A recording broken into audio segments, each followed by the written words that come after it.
চুল পড়া বন্ধ করার ৫টি কার্যকর ঘরোয়া উপায় পুরুষ ও নারী উভয়ের জন্য। ১. নিয়মিত তেল মালিশ করুন। নারকেল, আমন্ড বা অলিভ অয়েল হালকা গরম করে সপ্তাহে অন্তত ৩ দিন স্কাল্পে ম্যাসাজ করুন। রক্ত সঞ্চালন বাড়ে, চুলের গোড়া মজবুত হয়। ২. পেঁয়াজের রস ব্যবহার করুন। পেঁয়াজের রসে সালফার থাকে, যা নতুন চুল গজাতে সাহায্য করে।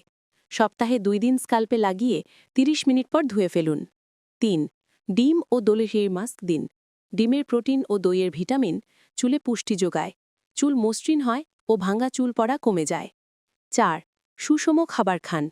ভিটামিন এ, ই, বি12, আয়রন, জিঙ্ক ও প্রোটিন সমৃদ্ধ খাবার যেমন ডিম, মাছ, বাদাম, ফলমূল ও সবজি বেশি খান।